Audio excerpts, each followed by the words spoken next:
बच्चों, कक्षा 12 में हमने अयोध्या सिंह उपाध्याय द्वारा रचित पवन दूत का प्रिय प्रवास का जो शीर्षक है उसमें कुछ पढ़ा था और शेष भाग आज हम इसके बारे में पढ़ रहे हैं। आगे देखिए। तो बच्चों, राधा पवन को दूत बना करके मथुरा भेज रही है। तो श्री कृष्ण की पहचान बताते हुए उनके अंग प्रत्यंग के बारे में बताती है। कैसे कि सांचे ढाला सकल बपु है, दिव्य सौंदर्यशाली, शतपुष्पों से सुरभि उसकी प्राण संपोषिका है।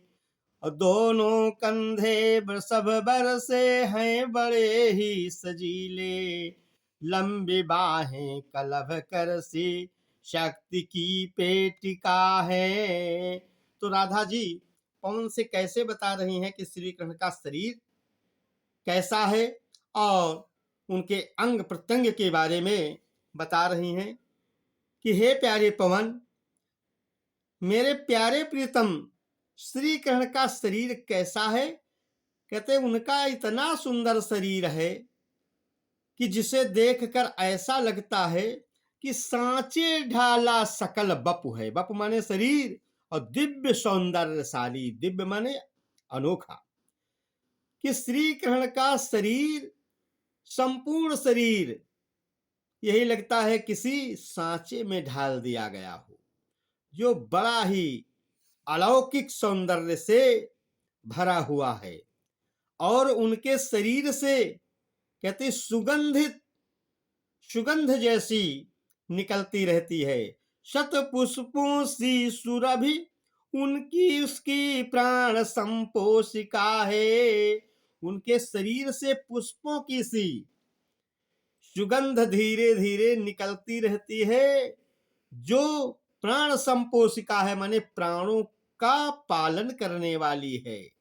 इतनी सुंदर धीमी धीमी सुगंध उनके शरीर से निकलती रहती है। और कहते हैं उनके कंधे कैसे हैं, दोनों कंधे वृषभ बरसे हैं बड़े ही सजीले। और श्री कृष्ण के दोनों कंधे श्रेष्ठ बैल के भांति पुष्ट और बड़े ही आकर्षक हैं। तथा उनकी भुजाएं कैसी हैं कि लंबी बाहें कलभ कर सी शक्ति की पेटिका है। और श्री कृष्ण की भुजाएं कलभ कर माने हाथी के सूंड के समान शक्तिशाली है, बड़ी ही मजबूत और शक्ति का भंडार है। इसमें बच्चों उपमा अलंकार है। और उनके सिर पर क्या है, अगले अवतरण में देखिए बताया जा रहा है कि राजाओं सा सिर पर लसा दिव्य आपीण होगा, और शोभा होगी उभय श्रुति में स्वर्ण के कुंडलों की, नाना रत्ना कलित भुज में मंजू के यूर होंगे, मोतीमाला लसित उनका कंबुसा कंठ होगा। ऐसा राधिका जी बता रही हैं कि श्री कृष्ण के सिर के ऊपर क्या होगा। कहते हैं कि राजाओं सा सिर पर लसा दिव्य आपूर्ण होगा। ये पवन, जब तुम पहुंचोगे श्री कृष्ण के पास तो तुमको वो कैसे दिखाई पड़ेंगे। कहते हैं उनके सिर पर क्या होगा, जैसे राजा लोग सिर पर मुकुट धारण करते हैं, ऐसे ही राजाओं के समान श्री के सिर पर एक अलौकिक अनोखा मुकुट होगा। और शोभा होगी उभय श्रुति में, उभय माने दोनों, श्रुति माने कानों में। और उनके दोनों कानों में क्या होगा, स्वर्ण के कुंडलों की शोभा होगी। वे दोनों कानों में सोने के कुंडल पहने होंगे, जो बड़े ही सुंदर लग रहे होंगे, बड़े ही शोभा वाले होंगे। और नाना रत्ना कलित भुज में मंजू के यूर होंगे। और नाना प्रकार के रत्नों से जड़े हुए। उनकी भुजाओं में सुंदर केयूर होंगे, माने बाजूबंद होंगे, और मोती माला लसित उनका कंबुसा कंठ होगा। और शंख के समान, कंब माने होता है शंख, शंख के समान उनके गर्दन में, गले में क्या होगा? मोतियों की माला सुशोभित हो रही होगी। ऐसा राधिका जी पवन से बताती है। तो बच्चों, इसमें भी उपमा अलंकार है और राधा की आंखों में श्री कृष्ण का रूप बसा हुआ है। मंदाक्रांता छंद है तथा पूरे उतरण में खड़ी बोली का प्रयोग किया गया है। आगे देखिए, राधा जी बता रही हैं पवन से, जब तुम थोड़ा आगे बढ़ोगी तो कहते तेरे में है न यह गुण जो तू व्यथाएं सुनाए, और व्यापारों को प्रखर मति और युक्तियों से चलाना। बैठे जो हो निज सदन में मेघ सी कांति वाले, तो चित्रों को इस भवन के ध्यान से देख जाना। राधा जी कहते हैं प्यारी पवन, राधा जानती है कि पवन में यह गुण नहीं है कि वो बता करके मेरी सारी दुख की कहानी को श्री कृष्ण से सुना सके। ऐसा उसमें गुण नहीं है। तो ही राधा जी कहती है पवन से कि तेरे में है न यह गुण। ये प्यारी पवन, तुम्हारे अंदर ये तो गुण है नहीं जो तू व्यथाएं सुनाए, जो मेरी पूरी दुख भरी कथा को श्री कृष्ण के सामने सुना सको। इसलिए व्यापारों को प्रखर मतियों युक्तियों से चलाना, तो तुम्हें बुद्धि विवेक और अन्य उपायों का सहारा लेना पड़ेगा। हे प्यारे पवन, बैठे जो हो निज सदन में मेघ सी कांति वाले, अगर बादल के समान कांति वाले मेरे प्रीतम कौन? कृष्ण अपने घर में बैठे हो, भवन में बैठे हो, तो तुम क्या करना? तो चित्रों को इस भवन के ध्यान से देख जाना।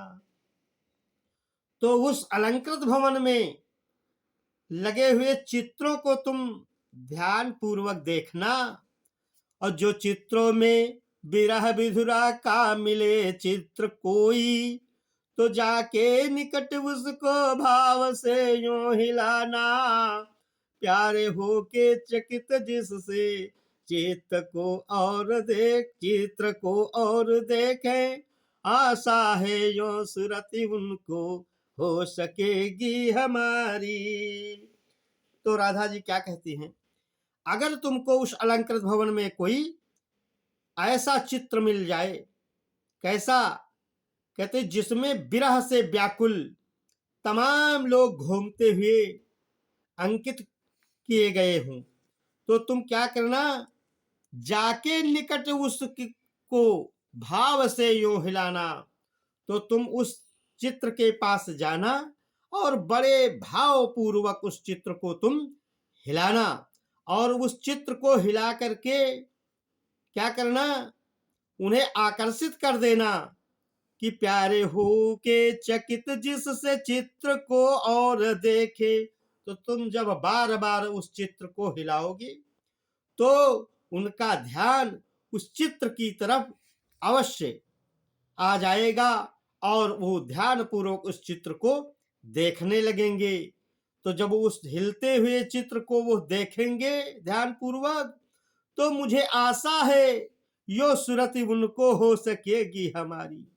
तो मुझे पूरा विश्वास है, पूरी उम्मीद है कि उनको मेरी याद आ जाएगी। तो हो सकता है वो मथुरा से ब्रज को मेरी याद करके आ जाएं।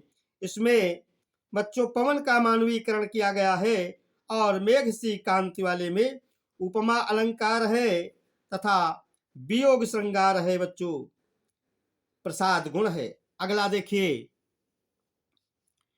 जो कोई भी इस सदन में चित्र उद्यान का हो। ओहो प्राणी विपुल उसमें घूमते बावले से, तो जाके सन्निकट उसके ओहिला के उसे भी, देवात्मा को सुरत ब्रज के व्याकुलों की कराना। कहते राधा जी पवन से कि जो कोई भी इस सदन में चित्र उद्यान का हो, हे पवन, अगर इस भवन में कोई चित्र तुम्हें बगीचे का, उपवन का, वाटिका का मिल जाए तो तुम कैसा कि जिसमें तमाम प्राणी व्याकुल होकर के घूम रहे हो पागल बने, तो जाके सन्निकट उसके और हिला के उसे भी, तो उस चित्र को भी तुम उसके निकट जाकर के हिलाने लगना, और इस प्रकार से देवात्मा को सुरत ब्रज के व्याकुलों की कराना। उस देवात्मा माने कृष्ण को है व्याकुल ब्रजवासियों की, विरह में व्याकुल ब्रजवासियों की सूरत माने याद करा देना। तो जब वे उस चित्र को देख लेंगे तो उन्हें ब्रज के विरह व्याकुल लोगों की याद आ जाएगी, तो हो सकता है वो मथुरा से ब्रज को लौट आए। और देखिए अगला, कोई प्यारा कुसुम कुम्हिला गेह में जो पड़ा हो, तो प्यारे के चरण पर ला डाल देना उसी को, यो देना ए पवन बतला फूल सी एक वाला, म्लाना हो कमल पग को चूमना चाहती है। कोई प्यारा कुसुम कुम्हिला गेह में जो पड़ा हो। ऐ प्यारी पवन, क्या कहते राधा जी कि तुमको अगर मथुरा में कृष्ण के भवन में प्रवेश करना, तो वहां पड़े किसी मुरझाए हुए पुष्प को उड़ा करके प्रिय के चरणों में ला करके तुम डाल देना, और इस प्रकार से कहते यो देना ए पवन बतला फूल सी एक बाला, कि जैसे यह फूल मुरझा गया है, इसी प्रकार से एक ब्रजबाला जो है इसी फूल की तरह तुम्हारे वियोग में बिल्कुल मलिन हो गई है। तुम लाना हो कमल पग को चूमना चाहती है, जो आपके चरण कमलों को चूमना चाहती है। तो हो सकता है मेरे प्यारे प्रीतम को मेरी याद आ जाए और वो मथुरा से ब्रज को लौट आए। आगे देखिए क्या कहती है राधा जी कि जो प्यारे मंजू उपवन या वाटिका में खड़े हो, तो छिद्रों में जा कुणित करना वेणु साकी चकों को, यो होवेगी सुरति उनको सर्व गोपांगना की, जो है बंसी श्रवण रुचि से दीर्घ उत्कंठ होती। जो प्यारे मंज उपवन या वाटिका में खड़े हों, क्या कहती राधा पवन से कि मेरे प्यारे प्रीतम अगर किसी सुंदर उपवन या वाटिका में खड़े हो, घर में न हो बाई चांस, तो तुम क्या करना, छिद्रों में जा कुणित करना वेणु सा कीचकों को, कीचक माने पोला बांस, तो तुम एक पोला बांस लेना और उनके छिद्रों में जा, कानों के छेद के पास जाकर के कुणित करना। किस प्रकार से कुणित माने आवाज करना, वेणुसा जैसे बंसी की आवाज होती है, इस प्रकार से तुम उस पोले बांस से उनके कानों के पास जाकर के आवाज करने लगना। तो यो होवेगी सुरति उनको सर्व गोपांगना की, जो है बंसी श्रवण रुचि से दीर्घ उत्कंठ होती। तो इस प्रकार से उन्हें मुझ गोपांगनाओं की याद आ जाएगी कि जब हम बंसी को बजाते थे तो गोपियां मेरी बंसी की ध्वनि को बड़े ही उत्कंठा के साथ सुना करती थी। तो इस प्रकार से उन्हें मेरी याद आ जाएगी, तो वो मथुरा से ब्रज को आ जाएंगे। लाके फूल कमल दल को श्याम के सामने ही, थोड़ा थोड़ा विपुल जल में व्याघ्र हो डुबाना। यो देना ए भगिनी जतलायक अम्भोज नेत्रा, आंखों को बिरह विधुरावारी में बोरती। और क्या राधा जी पवन से कहती हैं कि पवन तुम जाना और किसी कहते फूले कमल दल को, फूले हुए कमल दल को श्री कृष्ण के सामने लाना और थोड़ा थोड़ा विपुल जल में व्यग्र हो डुबोना। और अधिक जल हो जहां पर उसमें बार बार उससे बड़ी व्याकुलता के साथ डुबोना। इस तरह से यूं देना ए भगिनी बतला एक अम्भोज नेत्रा।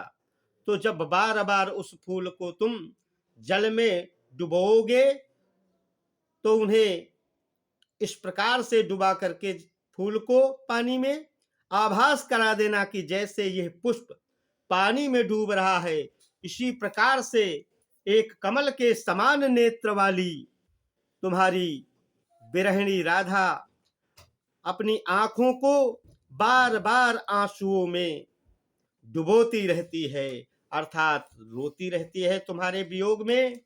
तो भी उन्हें मेरी याद आ जाएगी, तो शायद वो मथुरा से ब्रज को वापस आ जाएं। का भी इसमें मानवीकरण किया गया है और इसमें भी बच्चों वियोग श्रृंगार है।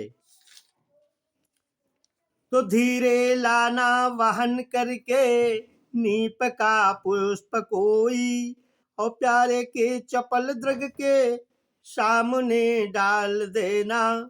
ऐसे देना प्रकट दिखला नित आशंकिता हो, कैसी होती विरह बस में नित्य रोमांचिता हूँ। ऐ पवन धीरे से तुम उड़ करके एक कदम के पुष्प को लाना और मेरे प्यारे कृष्ण के चंचल नेत्रों के सामने डाल देना। ऐसे देना प्रकट दिखला नित्य आशंकिता हो, कैसी होती विरह बस में नित्य रोमांचिता हूँ।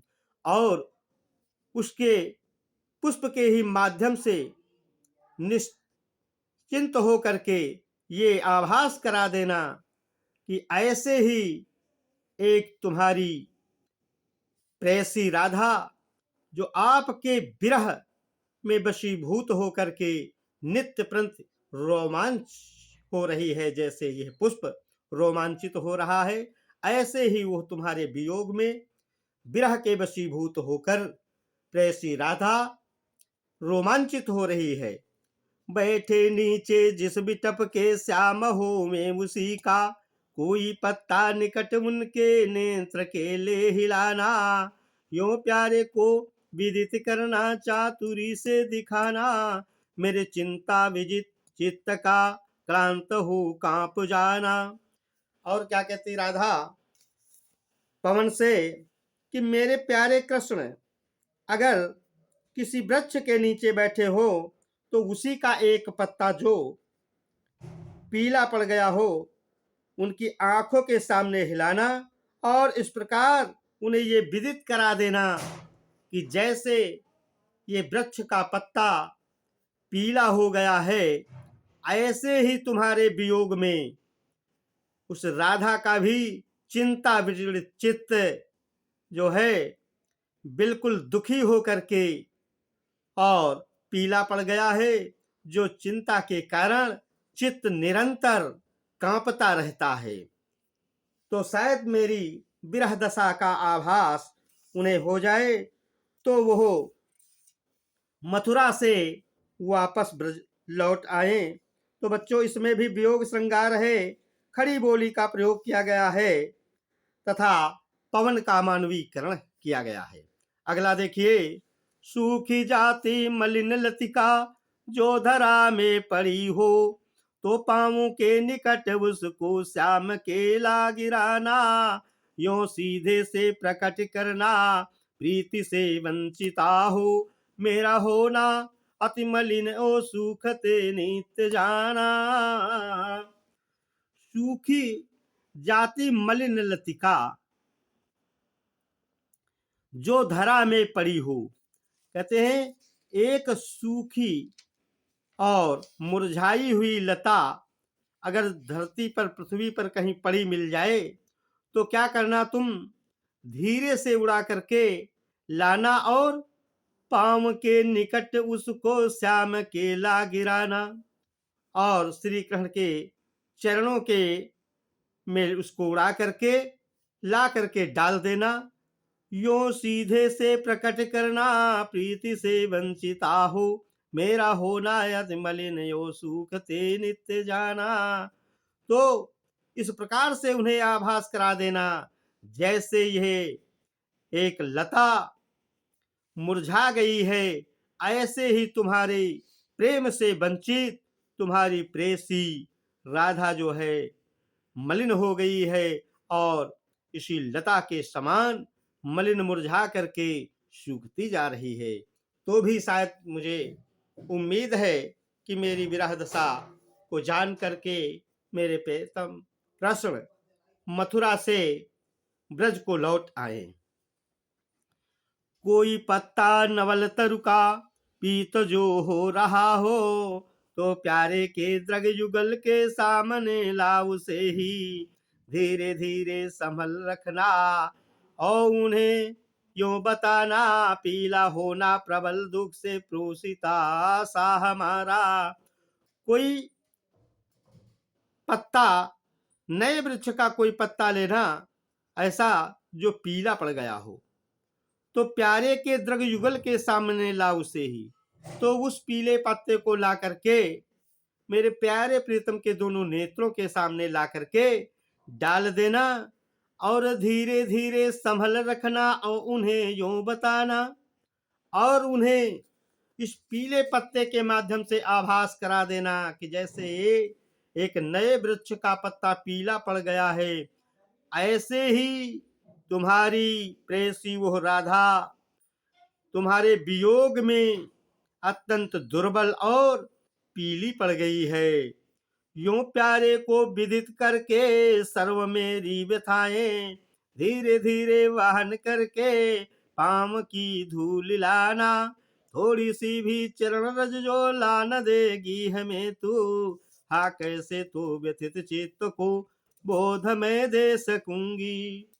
तो कहती राधा पवन से, अगर तुम इतने मेरे काम नहीं कर पा रही हो तो मेरा एक अनुरोध है, एक मेरी विनती है कि तुम वो मेरा एक छोटा सा काम अवश्य कर देना। क्या कहती राधा जी कि यूं प्यारे को विदित करके सर्व मेरी व्यथाएं, इस प्रकार से तुम मेरी सारी दुख भरी कहानी को मेरे प्रियतम कृष्ण से आभास करा देना, और धीरे धीरे वहन करके पांव की धूल लाना। अगर तुम इतने मेरी बातों को, मेरी विरह व्यथा को नहीं बता सकती हो, कह सकती हो, तो तुम जाना धीरे धीरे अपने वायु के वेग से क्या करना, धीरे धीरे जा करके उनके पैरों के धूल को लेकर के आ जाना, तो थोड़ी सी भी चरण रज्जो ला न देगी हमें तू, हाँ कैसे तो व्यथित चित्त को बोध में दे सकूंगी। राधा कहती अगर इतने मैंने कार्य बताए हैं, इतने कार्य करने में अगर तुम अक्षम हो तो इतना तो कर ही सकती हो कि तुम धीरे धीरे जा करके और उनके चरणों की धूल ला करके मुझे दे देना। अगर तुम उनके चरणों की धूल को भी नहीं ला दोगी तो मैं अपने इस विरह व्यथित चित्त को फिर कैसे संभाल कर रख सकूंगी, कैसे मैं इसको धीरज बंधा सकूंगी। तो कहती इतना भी अगर न हो पाए तो थोड़ा सा मेरा एक काम करना कि पूरी होवे न यदि तुझसे अन्य बातें हमारी, तो तू मेरी विनय इतनी मान ले और चले जा, छू के प्यारे कमल पग को प्यार के साथ आ जा, जी जाऊंगी हृदय तल में मैं तुझी को लगा के। तो राधा जी क्या कहती है, अरे पवन, यदि तुमसे मेरी ये बातें पूरी न हो सके तो कम से कम मेरी विनय मान करके स्वीकार करके तुम मथुरा चली जा, और मेरे प्राणाधार कृष्ण के कमल जैसे सुकुमार चरणों को प्यार के साथ छू करके और फिर लौट आ। मैं तुझी को अपने गोद में भर करके हृदय में लगा करके धैर्य धारण कर लूंगी और इस मरणांतक विरह व्यथा से छुटकारा पा सकूंगी। इतना राधिका जी अपने पवन को दूत बनाकर भेजती हैं। तो उससे कहती हैं, बच्चों इसमें भी राधा की विरह वेदना का वर्णन किया गया है। कमल पग कमल जैसे चरण में उपमा अलंकार है और खड़ी बोली का प्रयोग किया गया है। बच्चों आज आगे आप सभी लोग हमारे आधुनिक हिंदी ज्ञान सागर चैनल को सब्सक्राइब करें, लाइक करें। अगला पाठ बच्चों अगले दिन पढ़ेंगे। धन्यवाद।